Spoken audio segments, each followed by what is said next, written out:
ఓం సాయిరామ్. ఈరోజు సాయిబాబా పారాయణంలోని భగవద్గీత యొక్క భావం గురించి తెలుసుకుందాము.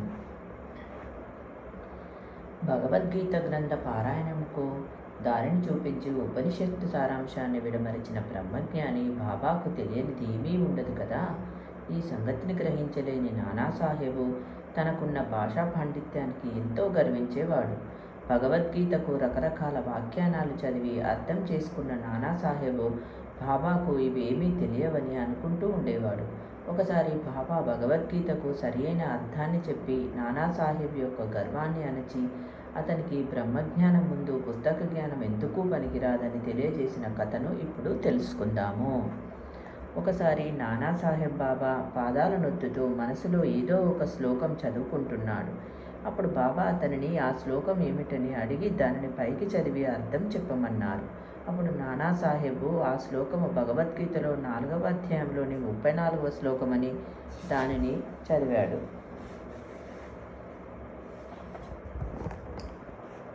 అర్థాన్ని ఇలా చెప్పాడు. గురువుకు సాష్టాంగ నమస్కారం చేసి గురువును ప్రశ్నించి వారి సేవ చేయడం ద్వారా జ్ఞానాన్ని పొందాలి. అప్పుడు తత్వం తెలిసిన జ్ఞానులు తత్వాన్ని ఉపదేశిస్తారు అని పై అర్థాన్ని మాత్రమే చెప్పాడు. అప్పుడు బాబా అతన్ని ఆ శ్లోకానికి సంబంధించి ఎన్నో రకాల ప్రశ్నలు వేశారు. ఒక్క ప్రశ్నకు కూడా నానా దగ్గర సమాధానం లేదు. అప్పుడు అతను ఎంతో తెలుసుననుకున్న తనకి ఏమీ తెలియదనుకున్న బాబాకు సర్వం తెలుసుననే సత్యాన్ని గ్రహించి సిగ్గుపడ్డాడు. అప్పుడు బాబా అతనికి ఆ శ్లోకానికి సరైన అర్థాన్ని ఈ విధంగా తెలియజెప్పారు. గురువుకు ఊరకనే నమస్కరిస్తే చాలదు, మనం సద్గురువుకు సర్వస్వ శరణాగతి చేయాలి. మనం గురువును ప్రశ్నించేటప్పుడు దుర్బుద్ధితో కానీ ఎదుటి వారిలో తప్పులు పట్టడానికి కానీ కాక నిజాన్ని తెలుసుకొని దాని ద్వారా అభివృద్ధి పొందగలిగే ప్రశ్నలే అడగాలి. అంతేగాక సేవ అంటే ఇష్టం ఉంటే చేయొచ్చు, లేకపోతే మానవచ్చు అనే అభిప్రాయంతో కాక ఈ శరీరము తనది కాదని గురుసేవకే ఈ శరీరం ఉన్నదనే భావనతో చేసిన సేవ గురువును చేరుతుందని తెలియజెప్పారు. చీకటిని తరమడం అంటే వెలుగునివ్వడం అయినట్లు అజ్ఞానమును నశింపచేయటమే జ్ఞానమును ప్రసాదించుట.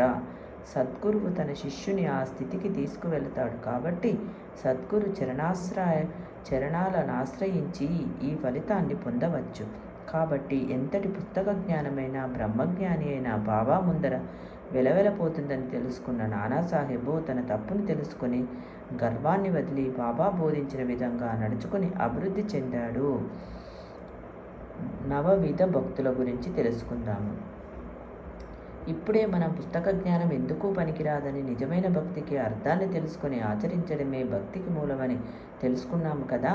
దీనికి సంబంధించినది ఒక కథ ఇప్పుడు విందాము. ఇంతకుముందు కథలో పుస్తక పాండిత్యంతో అంతా తెలుసుకున్నానని నానా అనుకుంటే ఇప్పుడు ఈ కథలో పూనాలో ఉండే అనంతరావు పాటంకర్ అనే అతను ఎన్నో పుస్తకాలు చదివి పాండిత్యాన్ని సంపాదించినప్పటికీ అతనికి శాంతి లేదు. ఎందుకంటే అతన్ని వాటి సారాంశాన్ని సరిగా అర్థం చేసుకోలేకపోవడం వల్ల ఆచరణ తెలియక తికమక పడుతున్నాడు.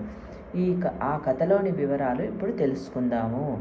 అనంతరావు పాటంకర్ అనే పూనా నివాసి షిర్డీ బాబా దర్శనానికి వచ్చి బాబా దర్శనంతో ఎంతో తృప్తిని ఆనందాన్ని పొందాడు. అతను తన సమస్యను బాబాకు ఈ విధంగా వివరించాడు. అతను వేదాంతాలను చదివినా కూడా అతని మనస్సుకు శాంతి లేదని, అతని కన్నా పుస్తక జ్ఞానము లేని నిరాడంబర భక్తులు ఎంతో నయమని చదివిన పుస్తకాలలోని సారాన్ని గ్రహించలేకపోవడం వలన ఆచరణలో పెట్టలేక అశాంతికి గురి అవుతున్నానని, కాబట్టి బాబా దయతో కాపాడి తనకు శాంతిని ప్రసాదించాలని ప్రాధేయపడ్డాడు. అప్పుడు బాబా అతనికి సూటిగా కాకుండా సూచనప్రాయంగా నవవిధ భక్తుల గురించి చెప్పారు.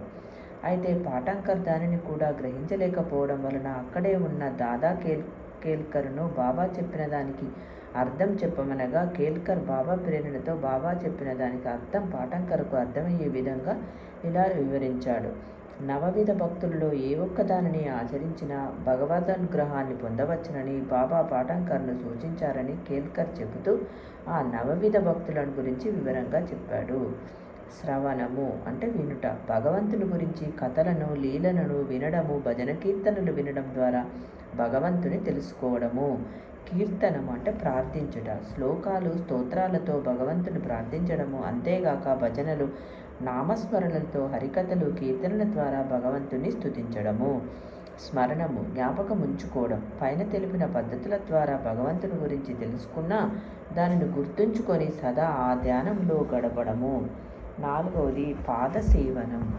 పాదాలొత్తడం. మనము పట్టుకోవలసినది భగవంతుని పాదాలు కాబట్టి ఆ పాదసేవ ద్వారానే భగవంతునికి దగ్గరవ్వడము. అర్చనము, పూజ. మన మనస్సుకు నచ్చిన విధంగా భగవంతుని అలంకరించి పూజించుట ద్వారా ఆయనను మెప్పించడము. నమస్కారము, వంగి నమస్కరించుట. ఈ సాష్టాంగ నమస్కారములోని భావం ఏమిటంటే మనం పూర్తిగా మన గర్వహంకారాలను ఆయన పాదాలపై నుంచి ఆ భగవంతునికి శరణాగతి పొందమని అర్థము. దాస్యము, సేవ. ఈ శరీరం ఉన్నదే భగవంతుని సేవ కొరకనే భావనతో మనకు తెలిసిన సేవను ఒక యజమానికి సేవకుడు చేసే సేవలాగా దాస్య భావనతో ఎంతో వినయంగా నమ్రతగా సేవించుకోవడము. సఖ్యత్వము, స్నేహము. గురు శిష్యులన్నా, భగవంతుడు భక్తుడన్నా, యజమాని సేవకుడన్నా కొంత దూరం పాటించవలసి వస్తుంది. అలా కాక స్నేహభావనతో భగవంతుని ఆరాధించడం వలన అరమరికలు లేని ప్రేమ, స్నేహభావాలతో భగవంతుని ఆరాధించడం ద్వారా భగవంతునికి దగ్గరవ్వడము. ఆత్మ నివేదన. ఆత్మను సమర్పించడం. తాను వేరు, భగవంతుడు వేరనే భావన పోయి భగవంతుడికి సంపూర్ణ శరణాగతి కావడం ద్వారా భగవంతుడిలో ఐక్యమైపోవడము. ఈ రకంగా దాదా కేల్కర్ నవవిధ భక్తుల గురించి వివరంగా చెప్పి పాఠంకర్తో వీటిలో ఏ ఒక్కదానిని మనస్ఫూర్తిగా ఆచరించినా కూడా భగవంతుడు సంతృప్తి చెందుతాడని చెప్పాడు. అంతేగాక భక్తి లేకుండా చేసే జపము, యోగము, పారాయణలు, ఉపన్యాసాలు అన్నీ వ్యర్థమేనని చెబుతూ నవవిధ భక్తులలో ఏదైనా ఒకదానిని అనుసరించి ఆచరణలో పెట్టగలిగితే అతనికి మనస్థైర్యం, శాంతి కలుగుతాయని వివరించాడు. తర్వాత పాఠంకర్ బాబాను దర్శించినప్పుడు కేల్కర్ చెప్పినదంతా యథార్థమని, దానికై ప్రయత్నించమని పాఠంకర్కు చెప్పారు. అప్పుడు పాఠంకరు బాబా ఆశీర్వాదంతోనే తాను నవవిధ భక్తులను ఆచరించగలుగుతానని, లేకపోతే ఆ పని తనకు అసాధ్యమని వేడుకోగా బాబా అతని నిగర్వానికి సంతోషించి అతన్ని ఆశీర్వదించి అతనికి శాంతి క్షేమాలు కలుగుతాయని అభయమిచ్చి పంపించారు. ఈ రకంగా పాఠంకర్ తన కలిగిన అనుమానాలను తీర్చుకోవడమే కాక బాబా ఆశీర్వాదం వలన వాటిని ఆచరణ ఎలా పెట్టాలో తెలుసుకున్నవాడై శాంతి సౌఖ్యాలను పొందాడు. పాండిత్య గర్వం లేకుండా ఎంతో వినమ్రంగా అతని వేడుకున్న విధానానికి బాబా సంతోషించి అతని అనుమానాలు తీర్చి అతనికి మేలు చేశారు. జై సాయిరామ్.